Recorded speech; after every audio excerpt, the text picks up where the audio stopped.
Kekerasan dalam pacaran atau KDP masih sering ditemukan dan menjadi perhatian serius. Mengapa ketidakberdayaan kerap menjadi faktor yang menyumbang terjadinya kekerasan? Saudara, kasus kekerasan dalam pacaran menempati urutan pertama pada jenis kekerasan dalam ranah personal. For young people to understand the foundations of a healthy relationship as they begin navigating the world of dating. By learning to respect themselves and others, establish healthy boundaries, and recognize the warning signs of abuse, they can help break the cycle and create lasting change. Kekerasan dalam pacaran. Ini adalah masalah yang sangat serius dan harus segera ditangani. Take off the fufu, take off the couches, take off the wifi. Assalamualaikum warahmatullahi wabarakatuh. Yang saya hormati Bapak Amrin Makruf, SPD MPD, selaku pembimbing mata kuliah pengantar sosiologi. Perkenalkan, nama saya Alia Regita Verjania sebagai moderator dengan nomor NIM belakang 51. Saya Salsabila Zara Octavia dengan NIM belakang 73. Saya Rafaela Falasi Hameka Wardani dengan NIM belakang 75. Saya Bayu Hadi Baskoro dengan NIM belakang 0894. Saya Aisyah Daninsani dengan NIM belakang 71. Saya Hasna Zairo dengan NIM belakang 069. Di sini saya hormati Bapak Amrin Makruf SPD MPD. Di sini saya ingin mempresentasikan mengenai artikel kekerasan dalam hubungan berpacaran di kalangan mahasiswa. Yang pertama akan dijelaskan oleh teman saya, Hasna, di bagian abstrak. Oke, di bagian abstrak, artikel ini membahas kekerasan dalam pacaran di kalangan mahasiswa yang cenderung meningkat setiap tahun dengan mayoritas korban adalah perempuan akibat ketimpangan relasi gender. Temuan kualitatif mengungkapkan bahwa perempuan korban tetap bertahan dalam hubungan pacaran yang penuh kekerasan bukan hanya karena faktor psikologis, tetapi juga non-psikologis seperti pertimbangan sosiologis. Mereka memilih bertahan demi memperoleh prestis status pacaran, terhindar dari sosial bullying, serta terpenuhinya kebutuhan afeksi meskipun harus mengorbankan waktu dan keselamatan diri. Selanjutnya pendahuluan yang dijelaskan oleh Sani. Pacaran seringkali dipandang sebagai hubungan romantis dan penuh kasih sayang antara laki-laki dan perempuan.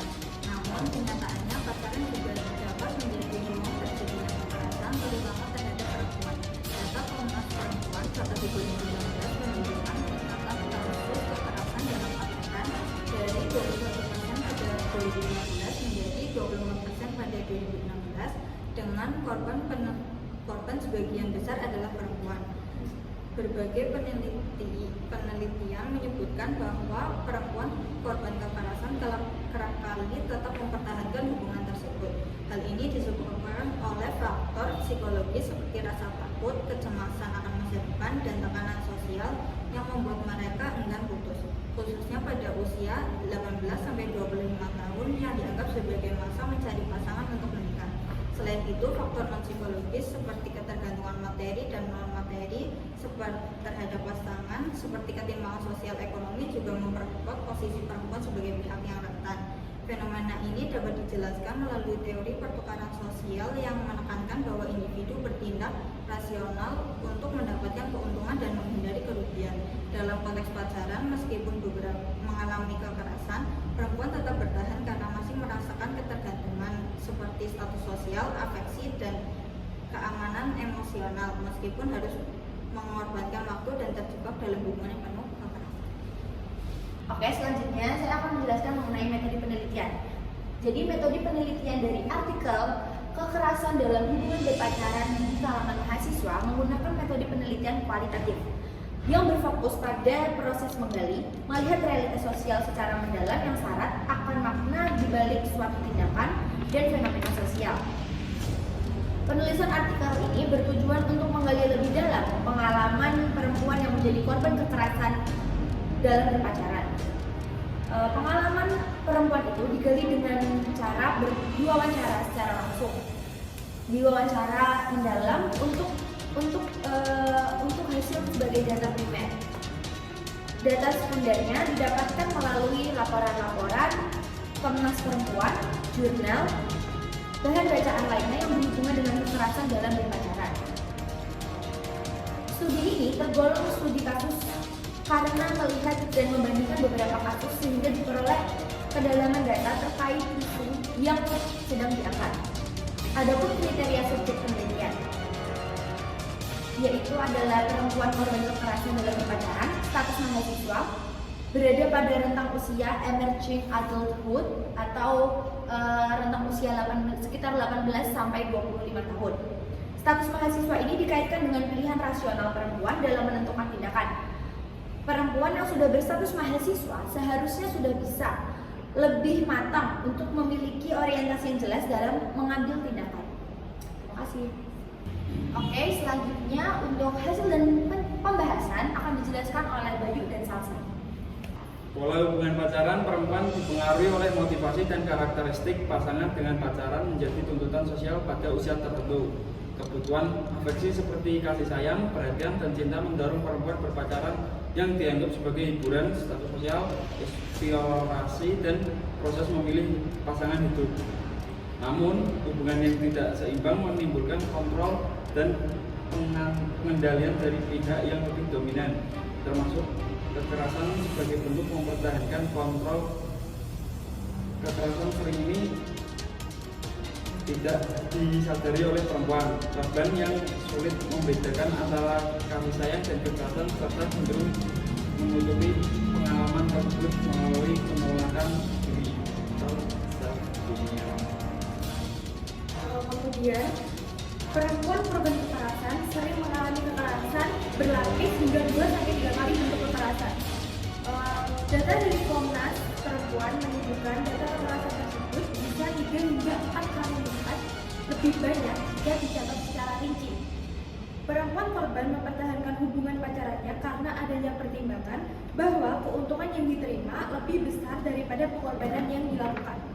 Adapun bentuk kekerasan yang dialaminya berupa kekerasan psikis, kekerasan fisik, kekerasan seksual, hingga kekerasan secara ekonomi. Kekerasan secara psikis, di mana kekerasan dalam bentuk ini memang sulit teridentifikasi, namun memberikan dampak yang sangat besar bagi korban.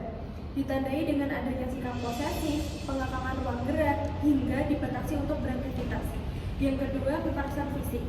Menjadi kekerasan yang biasanya paling banyak dilakukan dan diikuti dengan perasaan takut hingga menyebabkan korban mengalami trauma.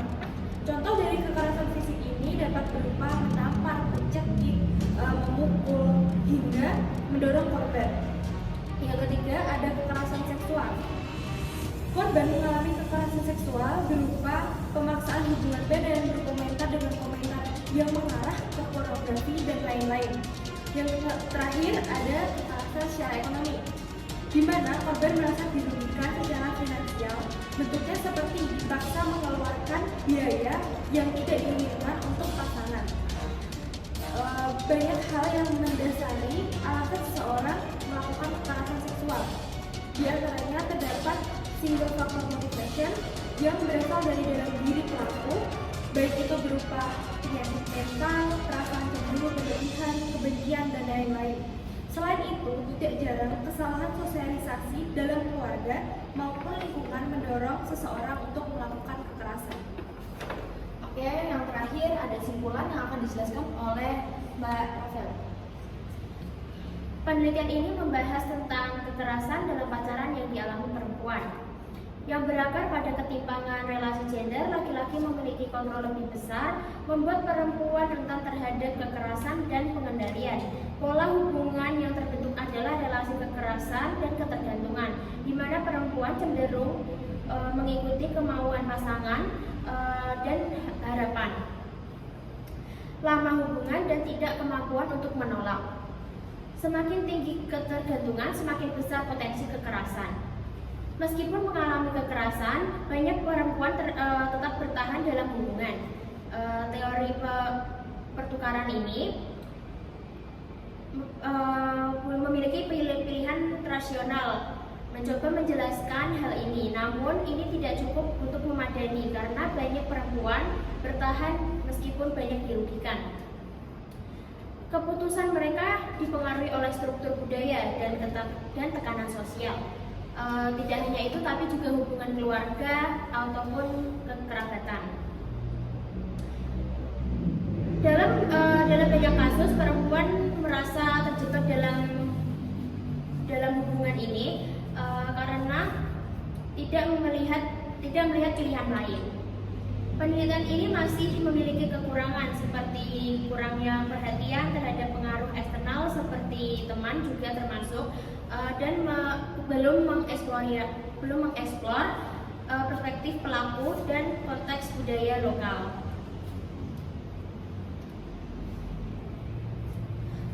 Sekian penjelasan dari kelompok 8. Maaf jika banyak kesalahan kata, karena kesempurnaan hanya milik Allah Subhanahu wa Ta'ala. Terima kasih untuk Pak Amrin. Hidup perempuan yang melawan. Hidup perempuan yang melawan.